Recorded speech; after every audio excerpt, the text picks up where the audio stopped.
Oh no, it was. Oh yeah, I was talking about the bleaching. I don't actually watch these things live. I kind of see them afterwards. Yeah. Yeah. And I think I saw Donald did this. I heard about it, and I just thought, yeah, that's utterly believable that he'd say something stupid like that. And then I actually saw it on Gogglebox, I think, and he was. It was like he was spitballing. Yes. Yeah. And it's sort of like, hang on, this guy's properly stupid. That's the thing. He is really. That's really him. It's not an act. Although he's being used for a purpose by obviously the PR people thinking, well, it's a technique, etc. He's not like Boris. He really is like that. That's him. That's crazy. Up until this point, I thought it was a lot of it was like an affectation or whatever, something. He'd latched onto what was popular, yeah, and it was pure populism. Yeah, yeah. And I thought there was a bit of an act to it, but no, there isn't. No, that's the amazing thing, really. That's really him. It's crazy. Yeah, yeah. And obviously, it's political genius, whether it's deliberate or not. Well, it's not. It's not, is it? Have we talked about America at all? Did we talk about America last week? I can't remember. No. Because it's...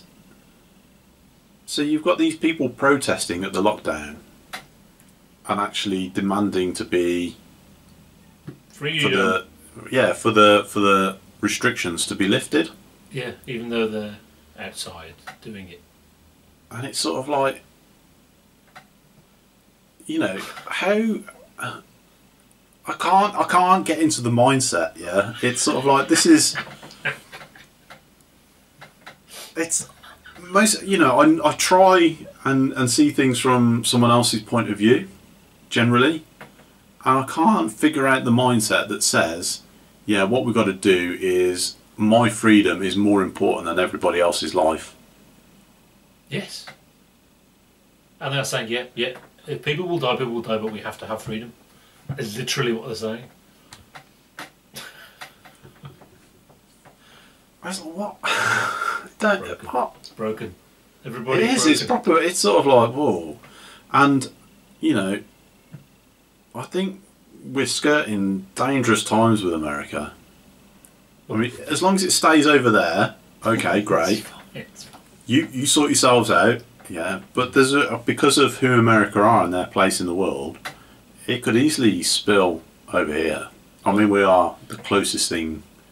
The same technique is being used elsewhere. Boris has used that technique, though he's a very different person, who's actually very intelligent and he's putting on an act and ruffles up his hair and all that stuff. Yeah, it's not the tactics that the government's using. It's the attitude of the people in the country. But the attitude of the people in the country is a result of the zealotry.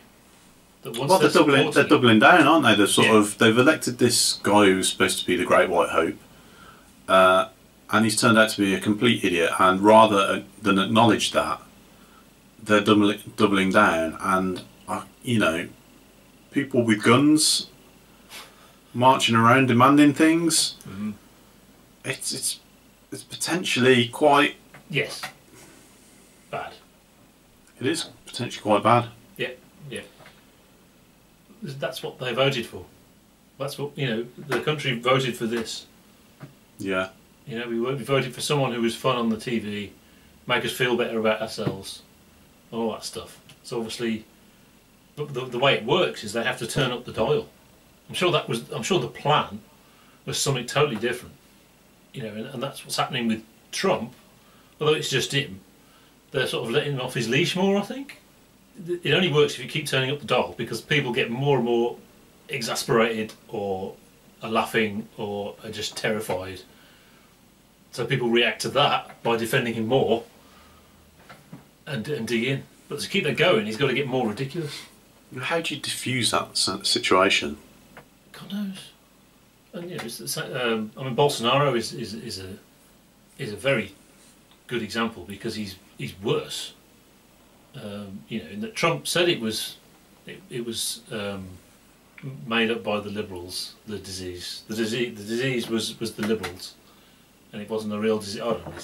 And then changed over time. Bolsonaro was much more explicit, saying this is a scam. There is no disease. They're all lying. They're all out to get me.